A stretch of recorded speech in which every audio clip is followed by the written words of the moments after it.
Bom, queria comentar um pouco sobre os acontecimentos, né, que tem impactado aí o mundo recentemente, né?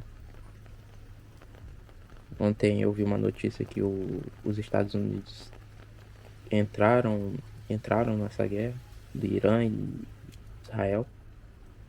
E eu vejo muito na internet a galera debatendo, ou pelo menos tentando debater sobre isso, né?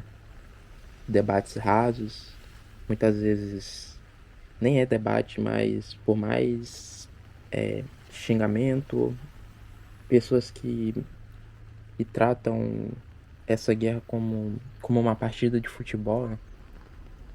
Onde eles escolhem um lado e ficam torcendo, né? Por mais que um dos lados cometam várias atrocidades, um dos lados não, né? Ambos os lados, né? Porque numa guerra não tem vencedor ou perdedor. Ambos perdem. No final, quem perde é o inocente. Isso tudo gera um debate, né? Gera um debate em quem é o certo e quem é o errado. Como se os dois lados não pudessem estar errados, né? A massa não consegue ter senso crítico, aí eles acabam procurando um lado, né, para se refugiar. É apenas atacando um lado, o outro. É um lado, o outro atacando. Israel é tentar justificar genocídios, né? Irã é um ditador cruel que mata muito seu povo, tortura. E a maioria desses conflitos, esse conflito aí que está acontecendo, é uma questão religiosa. Não vamos negar isso. Política, sempre existiu guerra. Acho que sempre vai existir. Isso nunca vai acabar. É algo que está entrelaçado com o ser humano, né? O ser humano, enquanto não deixar esse instinto, né, primitivo, territorialista, esse instinto de manada, né? De querer ser superior, querer se sentir o dono de tudo, né? É o instinto do ser humano, né? É algo completamente primitivo, onde os interesses particulares são colocados acima de um bem maior. E eu só queria comentar um pouco sobre algumas opiniões também que eu vi. A maior parte de opiniões na internet é opiniões rasas, né? É algo que não deve ser levado a sério, até porque é movido a sensacionalismo barato. Muitas das pessoas não conseguem pensar por si mesmas, não conseguem ter esse senso crítico e acabam se refugiando, né, para alguma bolha algorítmica, onde narrativas e opiniões já são praticamente entregadas a elas. Elas não conseguem pensar por si próprias. Elas não conseguem ter racionalidade de como as suas ações podem afetar outras pessoas. Tanto que muita gente aí tá torcendo para essa guerra como se fosse um jogo, né, um futebol. E falam das diversas coisas hediondas, né? Falam que tem que bombardear, que tem que guerrear. Atrocidades, como se fosse algo normal. A mídia, a internet, né?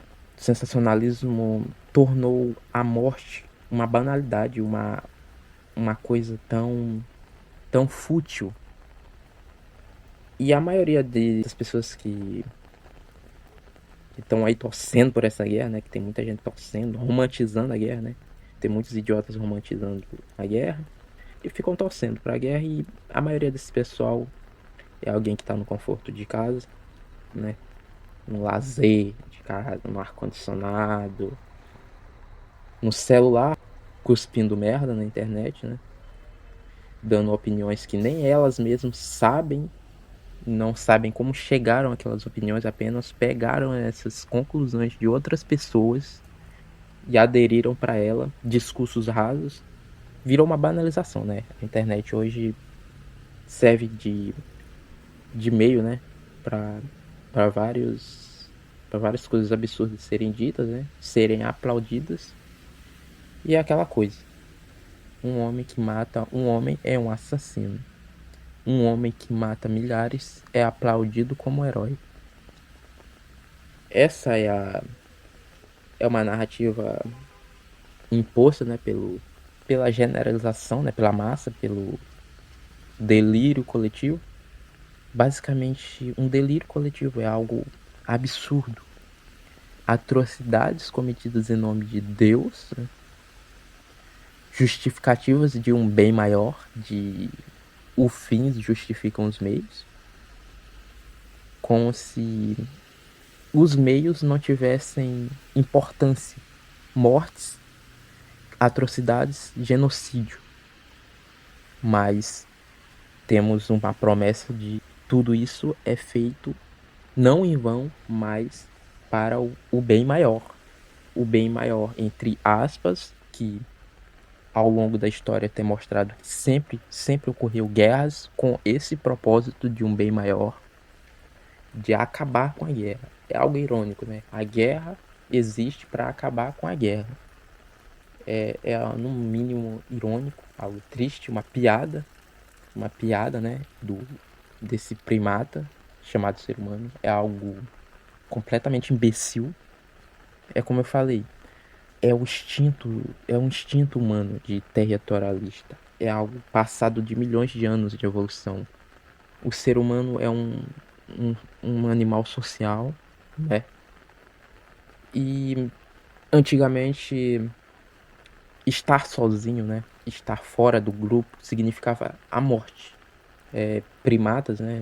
Lá em milhões de anos atrás, né? Os primeiros primatas tinham que conviver em um mundo completamente desconhecido, que não sabiam o que esperar, o que era, o que estavam fazendo ali, por que estavam ali, e tinham que lutar para sobreviver com animais, né? Ferozes, com predadores. E o único jeito de continuar vivo era continuando em grupo. Uma pessoa que era isolada do seu grupo estava mais propensa a ser caçada, a ser morta por predadores ou por outras tribos. E então, após ser excluída, fazia de tudo para tentar se encaixar ao grupo, para não ser excluída, porque significaria que ela iria morrer. E isso fazia a pessoa tentar entrar no grupo, mesmo que esse grupo fosse contra a ideologia ou algo que eles acreditavam. É basicamente isso. Se você não tá com a gente, você tá sozinho, então te vira aí. Como a gente pode ver, né? Essas pessoas se omitem, né? Omitem o que elas realmente acham para tentar se encaixar em um grupo específico, porque a sensação de estar sozinho é algo doloroso, a neurociência já comprovou isso. A solidão dói como uma dor física, né? Já foi comprovado que você se sentir sozinho, uma área específica lá do cérebro relacionada à dor começa a ficar ativa após um indivíduo se sentir solitário. Então, basicamente, ficar sozinho é uma dor física. Por isso, muitas pessoas se omitem sobre o que elas acham sobre certas situações para tentar se encaixar em um grupo, para não serem excluídas, né? Por mais que a loucura coletiva cometa coisas completamente irracionais, coisas imbecis, que faz a gente pensar que, nossa, é um absurdo isso que eles estão fazendo. Como podem tanta gente pensar assim? É basicamente isso, loucuras coletivas, uma manipulação da massa, né? Tanto pela mídia, uma bolha algorítmica que faz o indivíduo achar que tá certo, por mais que contra-argumente. É algo triste de ver que estamos na época da informação, porém o indivíduo parou de pensar, parou de ter senso crítico. É uma banalização da guerra, uma romantização da guerra e uma idolatria da guerra. Tudo pelo ego de alguns idiotas que estão no poder. Bom, era isso que eu tinha para falar, desabafar um pouco, que para alguém que é lúcido, que sabe as merdas que a humanidade está fazendo, eu simplesmente não consigo ver essa merda toda e não falar nada. É basicamente isso. Até a próxima e continuem pensando.